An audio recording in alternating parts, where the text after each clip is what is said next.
Bismillahirrahmanirrahim.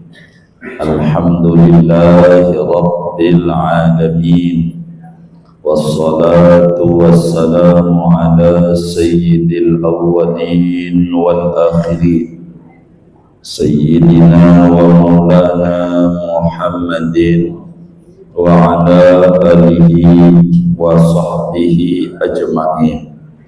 Allahumma inna nastahdika li arsyadi amrina wa zidna ilman yanfa'una. Qala al-imamul muallifu rahimahullahu ta'ala wa nafa'ana bihi wa bi barakati ulumihi wa ghafara lahu wa li masyayikhihi wali masyayikhina, amin.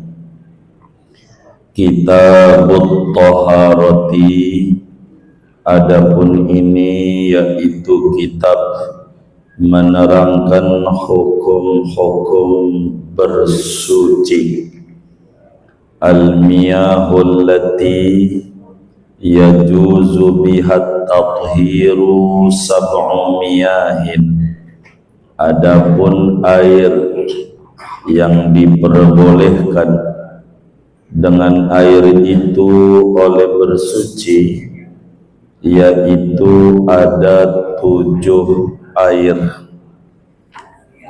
Ma'us samai, pertamanya air langit, yakni air hujan. Wa ma'ul bahri, dan keduanya air laut. Wa ma'un nahari, dan ketiganya air sungai. Wa ma'ul bi'ri, keempatnya air sumur. Wa ma'ul aini, kelimanya mata air, air sumber. Wa ma'ul salji, keenamnya air salju, es. Wa ma'ul baradi, dan ketujuhnya air embun. Wallahu a'lamu bissawab. Segini dulu. Bapak Ibu, saudara-saudara sekalian yang mulia, mulai malam ini kita akan memasuki pembahasan materi kita. Dari muqaddimah dalam beberapa pertemuan majelis, beliau awali pembahasannya dengan Kitabut Thaharah, kitab bersuci. Apa sih kitab itu? Kitab itu ismun li jinsin minal ahkam mustamilin ala abwab wal fusul. Kitab itu artinya nama bagi satu jenis hukum yang di dalamnya akan dituliskan bab dan pasal-pasal. Bab itu apa? Bab itu ismun li jumlatin mukhtassatin minal kitabi mustamilatin ala fusulin ghaliban. Yang namanya bab itu nama bagi sejumlah yang tertentu daripada kitab yang dibedah, yang di dalamnya ada pasal-pasal. Jadi kitab di bawahnya ada bab di bawahnya ada pasal. Pasal itu apa? Pasal itu ismun li jumlatin mukhtassatin minal bab mustamilatin ala masaila ghaliban. Pasal itu nama bagi jumlah tertentu dalam satu bab yang di dalamnya akan diurai masalah-masalah materi-materi hukum. Itu pasal Kitabut Thaharah, bersuci. Perlu diketahui bahwa bersuci itu ada dua pengertian. Ada secara etimologi dan ada secara terminologi agama. Thaharah itu, saudara, menurut bahasa adalah an-nadzafah wal khulus minal adnas, sawa'un kanat hissiyatan aw ma'nawiyatan.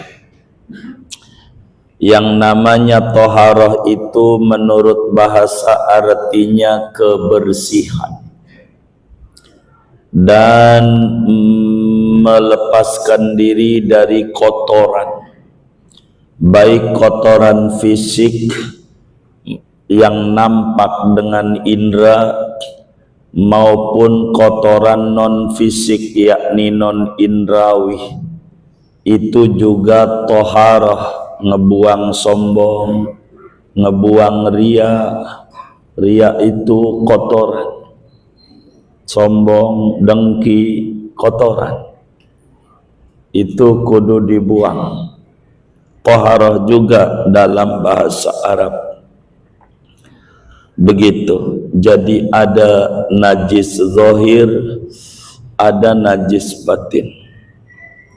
Ini thaharah. Mengawalinya pengarang kitab Takrib dengan bersuci karena memang untuk menuju kepada Allah, solat pada ibadah badaniyah kudu diawali dengan kesucian, di mana Nabi besar Muhammad sallallahu alaihi wasallam bersabda dalam hadis riwayat Imam Ibnu Hibban di dalam kitab sahihnya. Kata Ibnu Hibban, qala Rasulullah sallallahu alaihi wasallam, tanazzafu fa innal islama nadhifun. Ayo umatku pada bebersih, sesungguhnya Islam itu agama kebersihan. Kudu bersih. Bahkan di dalam hadis yang lain Imam Tabarani riwayatkan di dalam Mu'jamul Awsatnya, at-thaharah tad'u ilal iman. Kebersihan itu mendorong kepada keimanan. Orang kita sebut an-nadzafatu minal iman. Begitu. Kebersihan itu bagian daripada keimanan. Inilah berbicara tentang thaharah dalam tinjauan bahasa. Jadi kudu bebersih dari kotoran. Itu thaharah. Di mana kotoran ada dua, ada kotoran lahir, kencing segala macam, ada kotoran batin, ria, dengki, sombong, hubud dunia dan lainnya. Dan kebersihan batin jauh lebih prioritas daripada kebersihan aspek lahiriah. Sedangkan thaharah dalam terminologi agama, thaharah dijelaskan oleh ulama fi'lu ma tustabahu bihi as-shalah ay min wudu'in wa ghuslin wa tayammumin wa izalati najasatin. Thaharah itu adalah mengerjakan apa saja yang solat jadi boleh. Itu thaharah. mengerjakan apa saja yang sholat jadi boleh dilakukan kalau sudah mengerjakan itu. Itulah toharah, yakni wudu, mandi, tayamum, menghilangkan najis, itu disebut toharah. Dalam bahasa yang lain, seperti Fathul Mu'in di dalam mendefinisikan bersuci, kata beliau, raf'ul man'il mutarattib 'alal hadas awil khabas.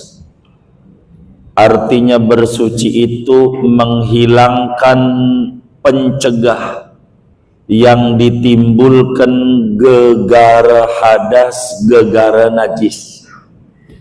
Yang tadinya kita boleh sholat, gegara hadas kagak boleh sholat, kudu dihilangin nih hadas. Itulah toharah. Gegara badan kita campur najis, ini najis ngalangin kita sholat,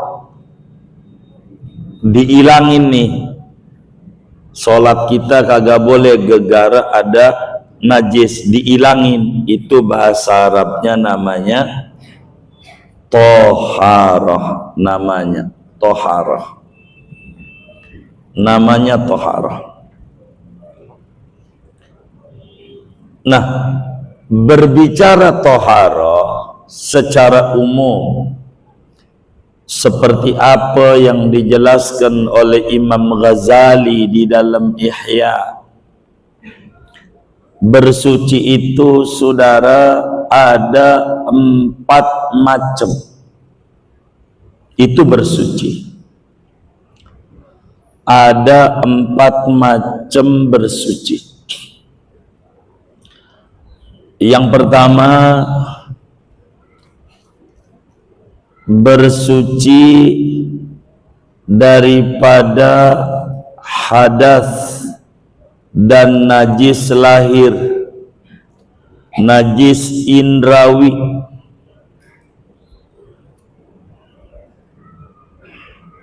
Ini toharah. Wudu itu disebut toharah, bersuci. Mandi junub itu disebut bersuci. Tayamum itu disebut bersuci. Ngilangi najis itu juga disebut bersuci. Jadi toharah, bersuci, mensucikan diri daripada hadas dan najis lahir, najis indrawi. Itu satu. Kedua, toharah itu mensucikan anggota tubuh yang 7 daripada pelanggaran dan dosa. Mana anggota yang 7? Lidah, mata, telinga, tangan, kaki, perut, dan kemaluan. 7 anggota tubuh. Neraka itu ada 7.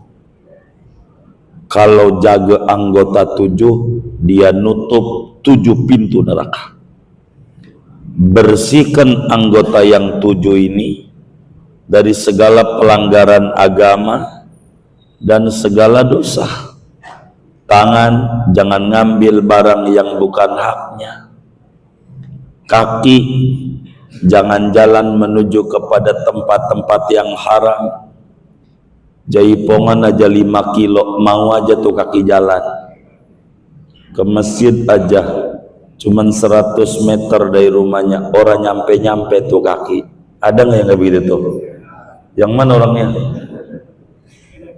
Sian yang agak datang disalahin mulu. Itu juga toharoh, saudara.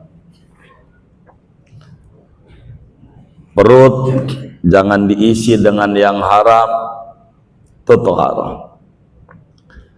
Ketiga, mensucikan kolbu, hati, daripada perangai-perangai tercela, akhlak-akhlak tercela. Itu toharoh. Sombong, pamer, riya, dengki, sum'ah, ujub, ubud dunia, macam-macam. Ini juga kudu toharoh, kudu dibersihin. Begitu.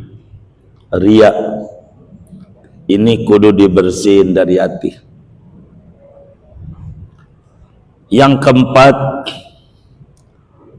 adalah membersihkan lubuk hati yang paling dalam daripada selain Allah. Lubuk hati yang paling dalam, sir, supaya terhubungnya Allah saja. Ini toharoh. 4 tingkatan.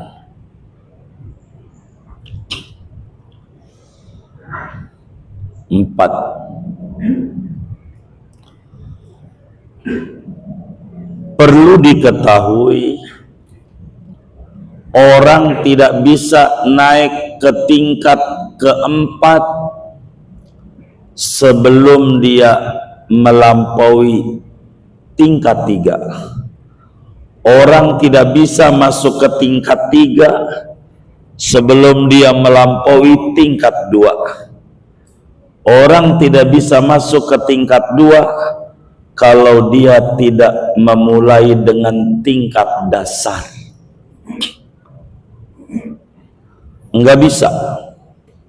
Sehingga nomor 2, nomor 3, nomor 4 bukan pembahasan kitab kita.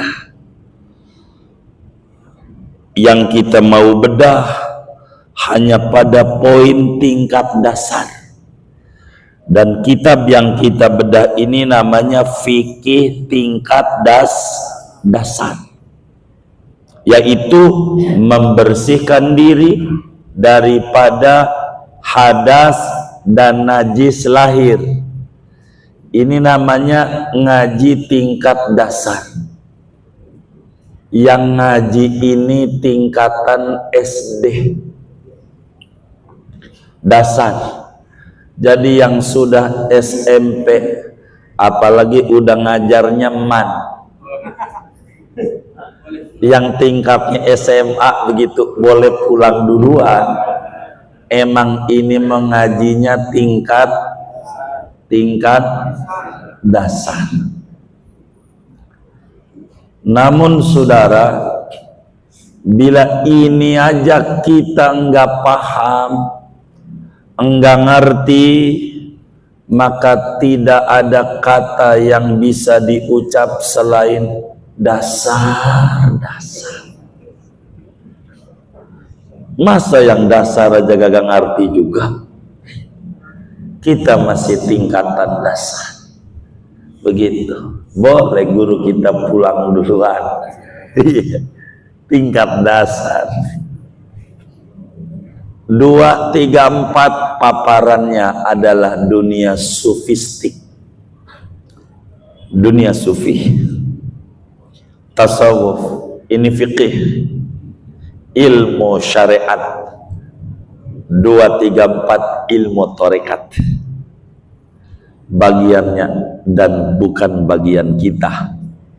Begitu, karena kita ini malam Selasa disuruh ngajar fikih. Itu bagian guru yang ngajarnya tasawuf, jangan kita. Begitu. Nggak bisa orang pengen bebersih yang lain sebelum kita berbicara kebersihan aspek lahiriah. Dan yang perlu difahami oleh kita bersama, mengapa Tuan Musannif kita ini mengawali pembahasannya dengan Kitabut Thaharah. Kitabut Thaharah, lalu membahas tentang air, karena ini yang dilakukan oleh Imamul A'za, Imam Syafi'i, dan juga Ashabus Syafi'i, di mana beliau mengawali pembahasan dengan Kitabut Thaharah. Kitab-kitab hadis yang bentuknya sunan, kayak Sunan Abu Dawud, Sunan Ibnu Majah, dan seterusnya, mesti mengikuti acuan fikih, yaitu membahasnya lewat Thaharah dulu, mengawali bahasannya. Kenapa diawali Thaharah? Karena ada relevansinya, di mana Rasulullah sallallahu alaihi wasallam bersabda, buniyal Islam ala khamsin, syahadatu an la ilaha illallah wa anna Muhammadar Rasulullah wa iqamus shalah wa ita'uz zakah wal hajj wa shaum Ramadan. Islam dibangun di atas 5 tiang panjang. Ada syahadat, ada solat, ada zakat, ada haji, ada puasa. Dalam riwayat yang lain ada puasa, ada haji. Maka Nabi mengawali pembahasan sesudah kelar nerangin tauhid. Tauhid udah tamat. Nabi tauhid itu kumpul pada asyhadu alla ilaha illallah wa asyhadu anna Muhammadar Rasulullah. Di tauhid. Udah ngaji tauhid belum? Udah, baik. Kalau tauhid udah kelar, Nabi melanjutkan dengan sholat. Sholat. Adat kebiasaan orang Arab mesti mengawali sesuatu dengan skala prioritas. Dan sholat adalah hal yang paling penting dalam hidup dan kehidupan seorang muslim. Sedangkan perangkat sholat itu adalah kudu suci, sehingga bersuci harus didahulukan, dibedah sebelum lebih jauh membahas tentang sholat. Biar nyusun, jangan sampai main terbang aja, perangkapnya belum ada. Itu alamat bakal nyemplung, bakal jatuh. Kalau mau terbang, perangkapnya sudah lengkap. Sholat itu kapal, kalau mau terbang kudu perangkapnya rapi. Sehingga syarat-syarat sholat kudu tahu dulu sebelum ngomongin sholat. Sehingga ketika udah sholat berarti perangkapnya udah rapi. Inilah kenapa Tuan Musannif menerangkan Kitabut Thaharah. Bapak Ibu, saudara-saudara sekalian, kalau berbicara bersuci, di dalamnya ada maqasid, di dalamnya ada wasail, dan di dalamnya ada wasailul wasail. Kalau berbicara bersuci, berarti ada tujuan bersuci. Kalau berbicara bersuci berarti berbicara ada media bersuci. Kalau berbicara bersuci ada media buat media bersuci. Itu begitu. Apa tujuan bersuci? Ngaji Kitabut Thaharah itu apa yang mau dituju? 4 tujuan daripada ngaji bersuci ini, ada 4 yang dituju. Ada 4. Yang pertama, wudu, supaya benar wudu kita. Akan dibedah nanti tuh. Di dalam Kitabut Thaharah ada bab wudu, karena di dalam kitab bab dulu ada bab wudu, biar kita tahu ada wudu wajib, ada wudu sunnah, ada wudu makruh, ada wudu haram. Itu nanti ada di depan, akan diterangkan di depan. Tujuan ngaji bersuci pertama, ngaji wudu. Kedua, tujuan ngaji bersuci adalah mandi. Mandi biar kita benar kalau mandi. Di sana ada mandi wajib. Penyebab apa-apa mandi jadi wajib. Di sana ada mandi sunnah, jumlahnya 17. Apa-apa itu mandi sunat akan dibedah. Mandi, begitu akan diterangin tentang mandi. Bagaimana aturan mandi akan dijelasin di depan. Yang ketiga, tujuan ngaji bersuci ini adalah tayammum. Bagaimana mau wudu enggak ada air, mau mandi junub enggak ada air.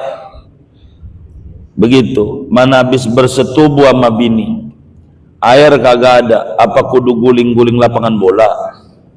Nah, ini mau diterangin. Namanya tayammum. Ada tayammum wajib, ada tayammum sunat. Yang bagaimana yang wajib, bagaimana yang sunat, nanti akan diterangkan di depan. Ini tujuan Kitabut Thaharah, bersuci. Yang keempat,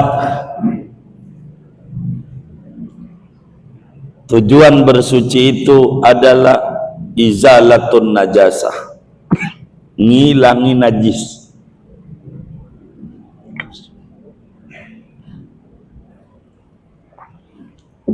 Bagaimana cara ngilangi najis? Mana karpet masjid lagi dikencingin bocah, apa cara nyucinya? Cuman disemprot aja pakai spray, wangi sih, apa begitu?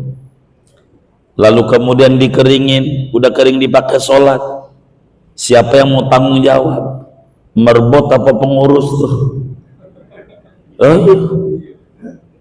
Pikirin tuh, ngilangin najis. Bagaimana cara bisnis laundry syar'i, cara nyuci najis bagaimana?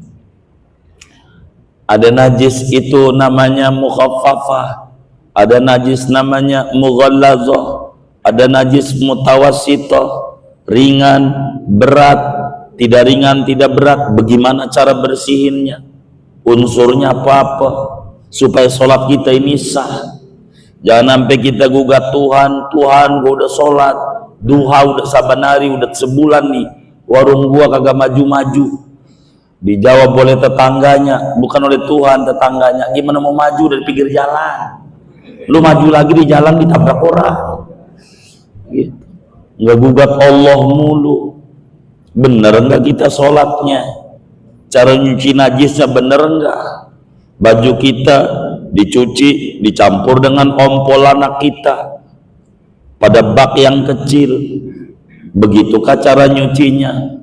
Kalau salah berarti cuci kita belum bersih, cuman kering doang. Kasih kispray wangi, begitu. Kasih molto wangi, kispray licin. Begitu. Pakai sholat, saya kagak ada najisnya. Bagaimana? Ini tujuan kita tohar, ngaji tentang bersuci, biar kita paham, bukan sekedar sholat nunggak-nungging, aturannya bagaimana. Begitu aturannya. Sholat nih, bagaimana kencing kita diri, mana toiletnya belinya second lagi dari pinggir jalan, nyiprat tuh di celana. Bagaimana tuh sholat kita? Itu dipikirin. Itulah izalatun najasah, ngilangin najis. Kalau habis pembahasan ini, pasti yai kita bakal pindah bahas sholat, perangkat ini. Begitu. Jadi kapan itu habisnya sampai ngilangin najis? Orang ini aja baru mau mulai, pengen habis aja. Sabar dulu, sabar. Baru mau mulai. Sesudah kita tahu tujuan bersuci 4, wudu, mandi, tayamum, ngilangin najis, kita perlu tahu wasailut toharoh, media bersuci. Ada berapa media bersuci? Ada 4 plus 1, ya 5, 4 plus 1. Satu medianya air, perlu pakai air. Bagaimana nih air yang boleh buat wudhu? Air apa? Baba kita dagang kelapa muda, boleh nggak cebok pakai kelapa muda? Ini nanti di depan ini ada begitu. Apakah boleh kita cebok pakai teh manis? Begitu. Itu nanti ada di depan. Itu pakai air. Air apa? Kedua, pakai debu. Air ini pada wudhu, media wudhu, media mandi, media ngilangin najis. Itu air, media bersucinya. 2, debu.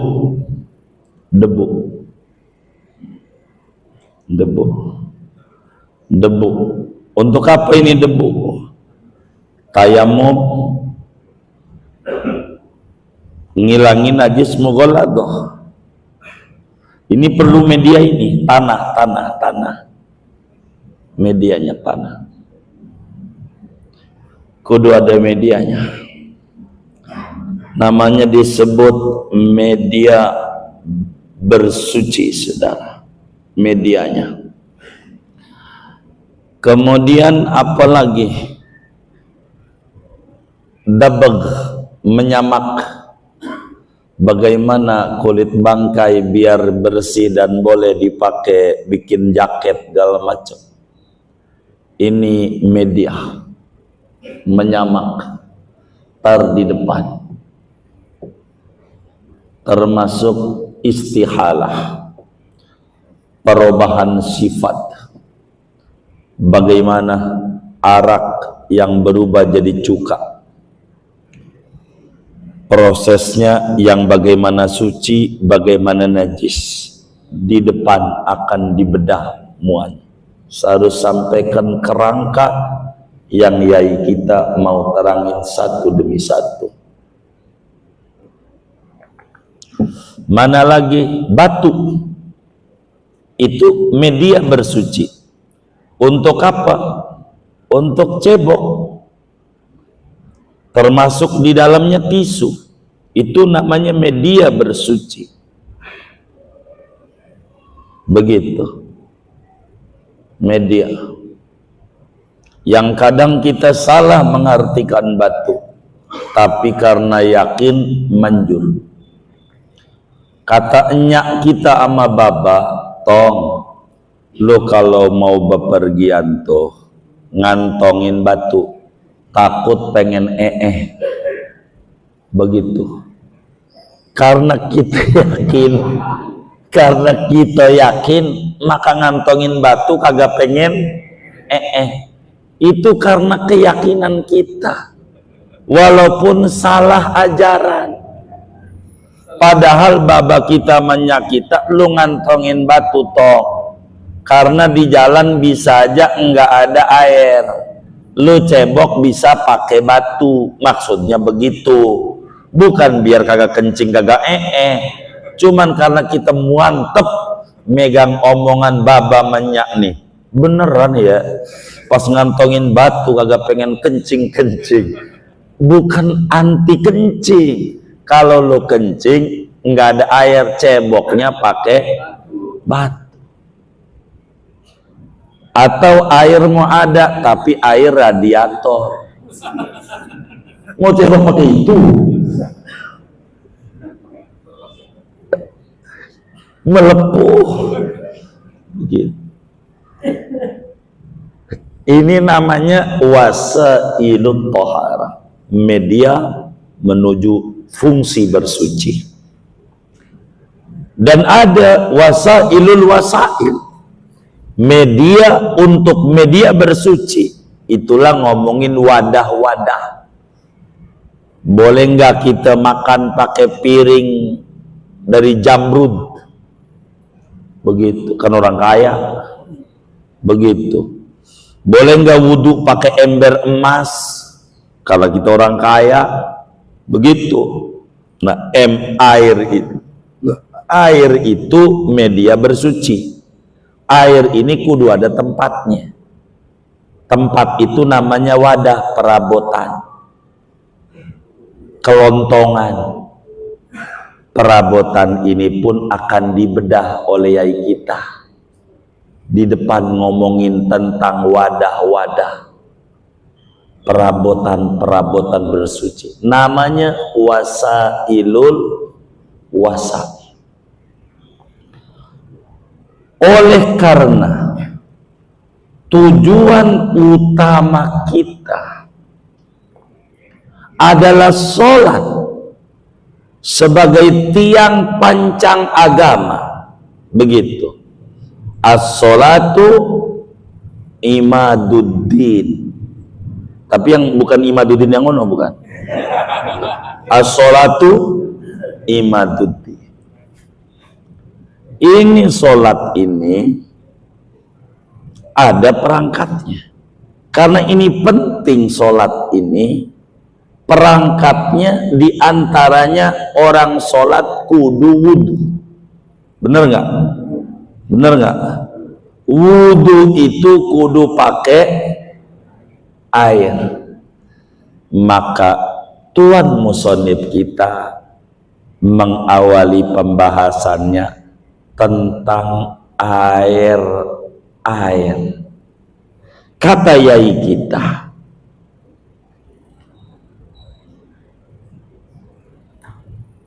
al-miyahul lati yajuzu bihat tathiru sab'u miyahin. Kata yai kita, ada 7 macam air yang diperbolehkan untuk bersuci. Artinya diperbolehkan yang sah bersuci menggunakan itu. Air yang wudu, mandi, ngilangin najis boleh, dan jadi sah dengan air tersebut. Jumlahnya ada 7.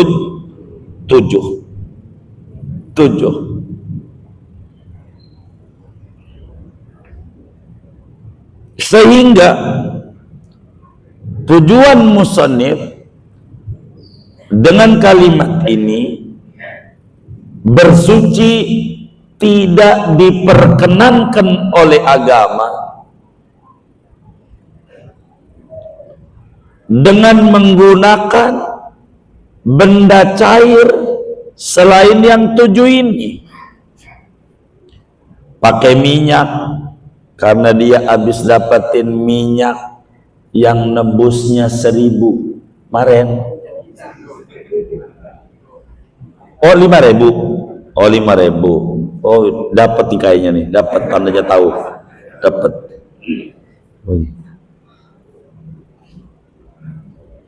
Jadi siapa orang wudu menggunakan selain air yang 7 ini atau mandi, maka dia beribadah keluar dari jalur ibadah. Dia maksiat, main-main dalam ibadah, enggak mengikuti tuntunan dan peraturan.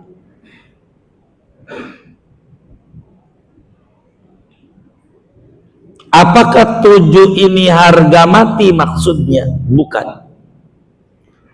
Dzakarul musannif sab'a miyahin la li ajlil hasri. Tuan musannif menyebutkan air 7 ini bukan harga mati. Bukan. Ini menyebut ini karena ini yang umum. Ada sih di luar yang 7 ini boleh kita wudu, kayak air yang keluar dari tangan mulianya Nabi Muhammad sallallahu alaihi wasallam pada waktu di Hudaybiyah. Hudaybiyah itu 25 kilo dari Mekah. Insyaallah Ramadan besok kita datangin lagi Hudaybiyah. Jadi Nabi airnya tangannya dimasukin di kongkang. Mohon maaf, ini kongkang itu. Masuk. Airnya terpancar dari sini air. Banyak. Kata Sayyidina Jabir bin Abdullah, sayang kita waktu itu dikit. Kalau banyak aja cukup. Ada berapa emang? 15.000. Cukup Nabi dari tangannya. Orang pada wudhu, orang pada mandi, pada minum. Ini boleh, boleh. Cuman ini enggak umum. Maka yang yai maksud 7 air bukan harga mati. Ini menyebutkan kata air yang umum 7. 7. Dan air yang keluar dari tangan mulianya Rasulullah itu air paling tingginya air, enggak ada lagi. Paling top. Di bawah ini air Zam-Zam. Di bawah air Zam-Zam ada Bi'ru Ghars, sumur Ghars di Madinah, 6 kilo dari Masjid Nabawi adanya Bi'ru Ghars. Kata Nabi, inna ainaha min uyunil jannah, itu sumur mata airnya dari surga. Disebut Zam-Zam kedua, ada di Madinah. Insyaallah biasanya anak-anak majelis itu pada bawah kalau ke Madinah karena air paling tingginya. Jadi sehingga ada 7 macam air yang umum, yang sah wudu pakai itu, mandi pakai itu, ngilangin najis pakai itu, ada 7. Pertama, ma'us sama, air hujan, air yang turun dari langit.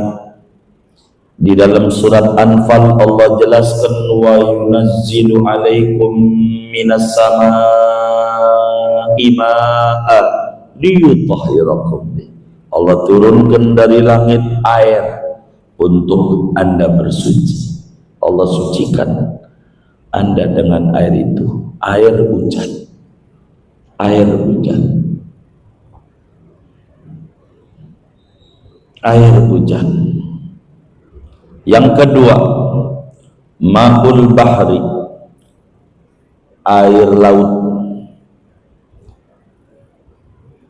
Kalau pagar nggak ada hubungan sama kita, nggak ada, nggak air. Kita nggak ngomong pagar laut, air laut.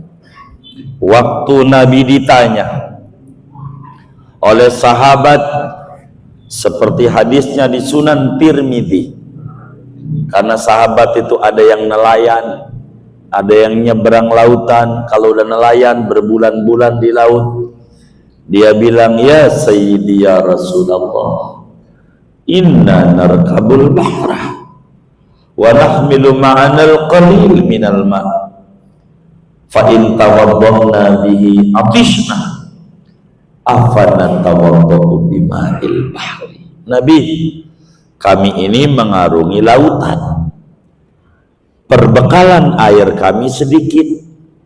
Kalaulah air itu dipakai wudhu, nanti kami kehausan. Wong dikit bisa sih. Udah belum ya? Belum.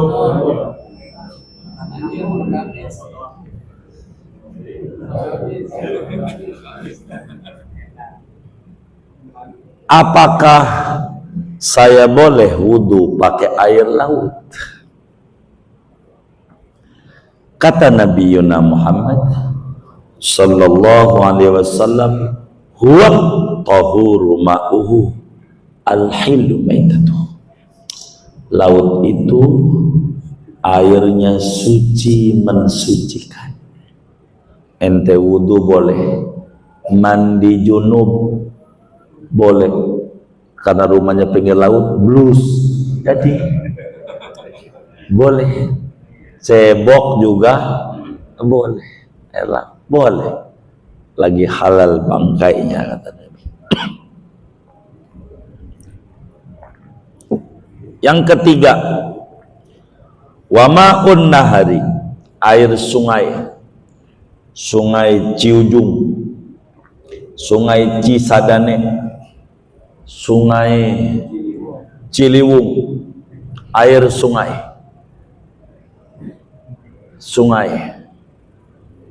air kali, disebut kali Jabotabek, jalma kebo tai bebek.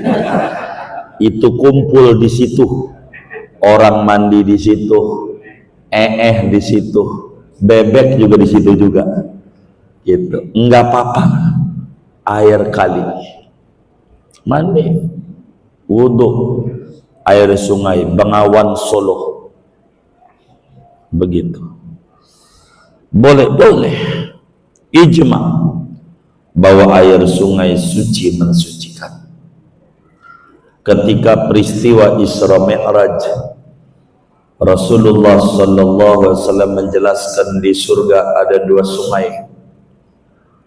Di dunia ada sungai besar, ada Nil dan Efrat. Nil itu boleh, ada Tigris, air sungai. Keempat, ma'ul bi'ri, air sumur, air sumur, air yang keluar dari sumur. Ketika Nabi ditanya tentang sumur Buda'ah yang ada di Madinah, karena dipakai wudhu, kata Nabi, innal ma'a tahurun la yunajjiu syai', air itu suci, tidak membuat najis apapun kalau banyak, yang penting tidak berubah. Pakai air sumur boleh kita wudhu, mandi.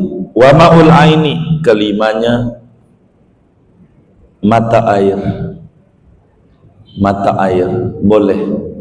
Ente wudu pakai aqua, itu mata air. Aqua boleh nggak ya pakai aqua? Aqua itu air khusus wudu atau khusus minum atau layak minum ya? Hah? Khusus minum apa layak minum? Hah? Layak minum. Begitu. Ente kalau di tengah jalan pengen kencing, pernah nggak cebok pakai air aqua? Sering. Boleh. Kalau buat cebok boleh, buat wudu boleh. Bahkan kalau sampai ada ustadz nganjurin bisa dibayar Ramadan, wudunya pakai itu aja, mineral. Begitu. Cakep tuh kata dia. Gua bayar jadi artisnya. Enggak sah kalau nggak pakai itu, kan boros kita kalau pakai gitu. Masa kayak begitu. Air mata air. Yang keenam air salju, es cair boleh begitu. Dan ketujuh embun itu dikumpulin bisa sember. Itu orang-orang di pegunungan itu suka ada embun begitu. Jadi embun dari pohon-pohon pisang nih kan ada talakopnya, salurin itu bisa masuk di ember. Itu pakai wudhu boleh. Ada 7. Kalau pengen singkat ada 2. Air yang boleh buat wudhu, buat mandi, buat hilangin najis 2. Yang satu air yang turun dari langit, ada 3. Yang satunya lagi air yang keluar dari bumi, ada 4. Yang turun langit air hujan, salju, embun. Yang dari bumi mata air, sumur, air laut, air kali. Kalau sampean kalau wudhu pakai air apa? Boleh nggak? Boleh nggak? Wudhu pakai air sumur. Dari mana berani bilang boleh itu?